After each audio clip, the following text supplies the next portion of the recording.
Hello everybody, this is Will from Intrepid Marmot, and I just kind of wanted to make a level here for you. This will be for the third planet. Ignore the glitching of the terrain tool. I don't know why it's doing that.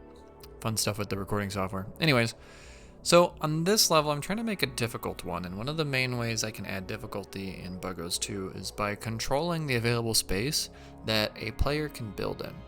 So I think I've got this main area here I'm going to use for the player. The bugs are going to spawn here, and these little alcoves are where I'm going to spawn the humans.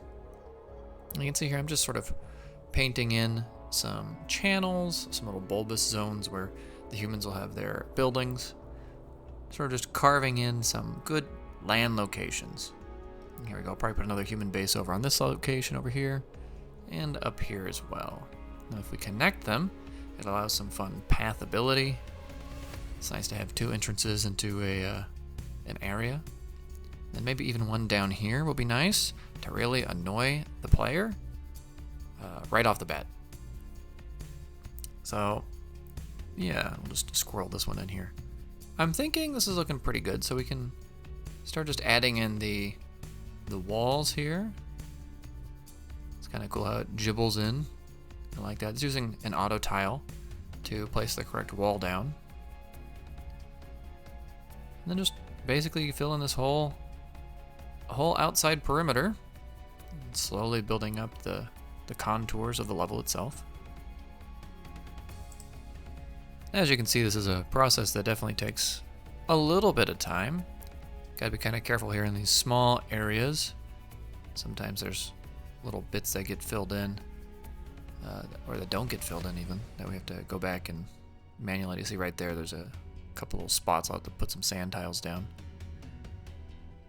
And yeah, just get this area all squeezed together. Yeah, here we are. I'm just gonna clean that up.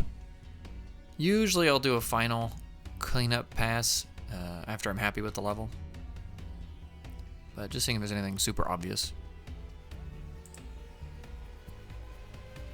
But a lot of the level design is just coming up with the terrain. The terrain really does impact how the level plays tremendously, sort of more so even than the number or the amount of enemies in here. Like a wide open map is super easy for the player because they have plenty of room to expand and make as many pustules as they want, but a skinny, nasty, tubular one like this one is truly an abomination to play, although it can add for a lot of like fun and dynamic sort of situations. Overall, I think it looks pretty good, so we're going to break up this shape a little bit here. Add a nice little cubby alcove area for the player to bug around in, and break up line of sight a little bit. Bugs prefer some amount of corridors, especially against heavily ranged humans. This also sort of, again, it's making the starting zone a little bit more complicated, so the player will have to think about where they want to place their buildings a bit more. Since we're in the third planet, I now am going to add a little bit more difficulty in the game by forcing the player to correctly prioritize their starting buildings of the game. And the way we sort of incentivize that is also by adding in these crystals. And so we're gonna put some crystals here shortly. And the crystals modify the spawning capabilities of various buildings. Let's see. So like this resonating crystal, it doubles the number of spawns. So in the very beginning, it might be advantageous to put like a hive here, or two, however many you can squeeze in this area, and it effectively doubles it, which is quite strong for the very start of the game. And then I'll put a damage crystal somewhere over here that the player can quickly work towards to help defend themselves. And a health crystal, I think we'll put up here. So maybe the bigger, generally I recommend putting like the large health bugs next to health crystals so you get double the value. Let's see, and we'll start working down here on the closest enemy. I always like to have a couple of walls in front of it so the player can't just Zerg rush the enemy to death. They'll have to chew through some concrete. Delicious, delicious concrete. And I think it might be fun to mess with the player down here a little bit with some flamers. Nothing too dangerous. Flamers aren't that bad in this game. They're pretty good against anti-swarm, or as an anti-swarm mechanic. But what we're going to do to give them a little bit of zest, a little bit of spice life, is we're going to give them a double damage spawn. And what else can we put down here? could probably put just a generic command center. So a couple of the Marines as well. And all of the spawning is different in Buggos too. It requires a civilian to go into these buildings in order to actually create the unit. So you gotta make sure to put some houses. And the houses here spawn the civilians over time. And then out front I like to have a couple defensive structures, again just to slow down any rampaging bug hordes. Plus it looks neat. Some amount of the base design is aesthetic, of course. Overall I think I'm pretty happy. It's a short travel path for the enemy, so it'll give something for the player to work on immediately. Then we'll put a couple commandos here. This is the new unit for Planet 3. They're from Buggos 1, so old players are familiar with them. They're a little nastier in Buggos 2, but the player has a number of tools to help deal with that. And I'm feeling, maybe a little bit like the player needs some starting defense, so I'm going to gift them some spore turrets here. Just in case they haven't played with them yet, this is a good way to show the player that there are other upgrades you can get that aren't just bugs. Overall, I think that looks pretty happy. Maybe there's a few too many of these spore turrets in the middle, but whatever. We'll be friendly with that. Maybe a couple more out here though. Let's see. I think this looks good. We could put some goo down, but maybe that's too much. All right, so I'm gonna put down this very terrible looking placeholder art for the Tesla turret. Better art coming soon. But this is our first introduction to the Tesla turret for the player. And this is a nice area of attack turret. It does really high damage and can attack 5 units at once.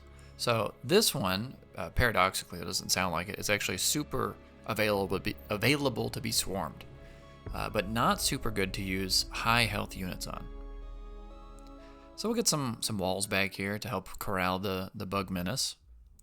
And a couple turrets. And the nice thing about these turrets, from the human's perspective, is they do splash damage. So this is an interesting combo where we've got some anti-swarm and anti-large in sort of the same area. So we'll see how the player deals with it. And a couple commandos just to sit guard. I like to put a couple starting units here, just in case, because it takes a while for the humans to start building up their forces. So it's always good to put a couple starting humans down. And we'll put a commando training facility right behind them. I have some thoughts about adding a crystal, but I feel like it's fine. And I guess we have this one up here, and I think we'll make this one meaty. So the red crystal here is the health crystal, and each one doubles. So this is basically a ×8. It's pretty crazy. ×2, ×4, and then ×8 with 3 crystals. So, and you as a player can go put your guys here too. So since this one's so meaty, it's a nice location for buildings. I'm only going to put the basic units here, the Marines, and that will be plenty of annoyance enough. They'll be hard as rocks, and they'll be super hard to kill. But they don't do much damage, so I think they'll be fine. And just a little bit of wall here. Again, mostly just to stop any quick aggression. We should probably put a turret down. Can't leave this one completely naked.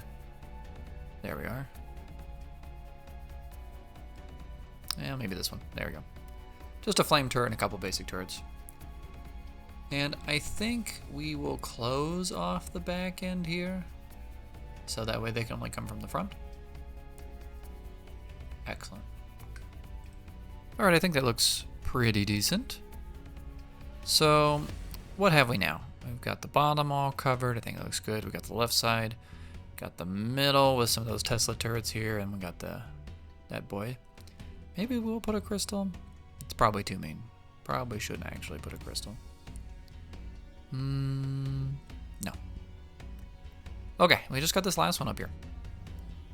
So we'll put the crystal up here instead, and this is the double spawning crystal. So things next to the 2 will have a quadruple spawn speed, basically. This one right here. And this one will just have double spawn speed. So this is where the commandos are really going to come from. I like to put the most dangerous stuff pretty far in the back of the level, so that way it takes a little bit of time for it to get to the player, and some time to build up. So we'll cover this front with a little bit of wall. Looks a little janky, but it'll serve its purpose regardless of just being something to be in the way. And I think we can put a little flame turret out here. And a nice little Tesla tower, I think will be fine. These are going to look so much better once the art's done with it. All right, I think this looks good. We've of course got to remember to put some spawning down here. You gotta have your civilians, otherwise you can't make anything. And let's see. Overall, I think this looks pretty good. Pretty happy with this level. Maybe we'll block off this backside so everything has to go towards the player. So the top guys will come through the middle here, and then it'll come down this path. And then of course we need to add a win condition for the player, and just gonna do something simple for now, which is kill all the buildings, kill all the units, and set a max number of spawns for the humans. We can't let them go crazy. And then just save the level. And at some point, I will give you guys access to the level editor so you can make your own levels and put them on the Steam Workshop as well. All right, if you have any questions, leave a comment below.